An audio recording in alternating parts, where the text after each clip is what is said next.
ঠিক যেন বলিউডের অ্যাকশন ছবি। ফিল্মি কায়দায় গত বুধবার ভরা রাস্তায় দুই পুলিশ কর্মীকে গুলি করে পালিয়েছিল বিচারাধীন বন্দী সাজ্জাক আলম। ঘটনায় ইতিমধ্যেই কর্তব্যে গাফিলতির অভিযোগে সেই বন্দির দায়িত্বে থাকা 4 পুলিশ কর্মীকে সাসপেন্ড করা হয়েছে। ঘটনার সত্যতা স্বীকার করে নিয়ে এডিজি আইন শৃঙ্খলা জাভেদ শামীম বলেন, পুলিশের গাফিলতি তো অবশ্যই ছিল, তা না হলে বিচারাধীন বন্দী অস্ত্র পেল কিভাবে? সাসপেক্ট ছিল যে কেউ নিশ্চয়ই ওকে ওয়েপন সাপ্লাই করেছে, কোর্টের চত্বরে হোক বা পাশাপাশি হোক। আপনারা জানেন ইমিডিয়েট অ্যাকশনও নেওয়া হয়েছে, যারা কোর্টে যারা ডিউটিতে ছিলেন তাদের এগেনস্টে অ্যাকশন হয়েছে, যে ইমিডিয়েটলি সাসপেন্ডও করা হয়েছে। ওখানে যারা অফিসার্সরা ছিলেন, আই থিঙ্ক 3-4 জন মতো ফিগার ছিল। That was yesterday itself. তো নিশ্চয়ই একটা হয়েছে যেখানে he had got the weapon. পুলিশের অনুমান ওই দিন আদালত চত্বরে জেলবন্দি আসামিকে বন্দুক দিয়ে সাহায্য করেছিল কেউ, আর দায়িত্বে থাকা পুলিশ কর্মীদের গাফিলতিতেই সেটা সম্ভব হয়েছে। ইতিমধ্যে এনকাউন্টারে মৃত সাজ্জাকের বন্দুকটি বাজেয়াপ্ত করেছে পুলিশ। এডিজি জানান, তদন্তে সব দিক খতিয়ে দেখা হচ্ছে, বন্দুকটি ফরেনসিক পরীক্ষায় পাঠানো হচ্ছে।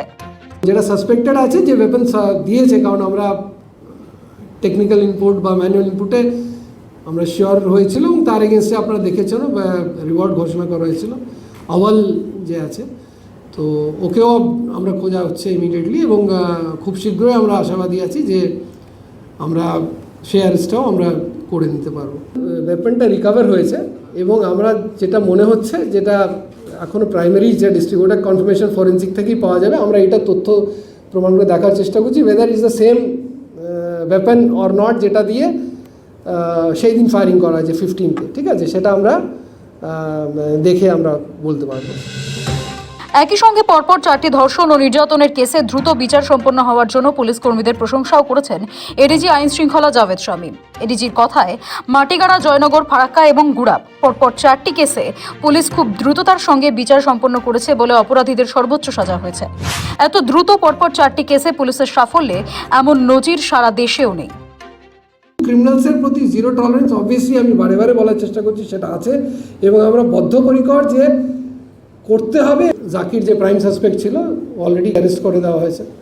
ইন দ্য মিন টাইম গুরাব কেসটা আপনারা জানেনই 54 দিনের ভেতরে হয়েছে। সো ওয়েস্ট বেঙ্গল পুলিশ এটাই বলার আছে যে we are a professional unit, এবং প্রফেশনালি আমরা চেষ্টা করি যতটুকু সম্ভব to do our best and ensure যে যারা যারা দোষী বা যে কোনো হিনেস ক্রাইমে হচ্ছে, যে লজিক্যাল কনক্লুশন অবধি নিয়ে যাওয়া, সেটা প্রচেষ্টা থাকে। এবং আপনি রিসেন্টলি দেখেছেন মাটিগাড়া কেস থেকে নিয়ে এটা 4th I think 4th case যেখানে ডেথ পেনাল্টি করা হয়েছে। I think this is very rare. আপনারা হয়তো চেক করে নিতে পারেন অন্য কোনো স্টেট পুলিশ বা অন্য কোনো ইউনিটের সেই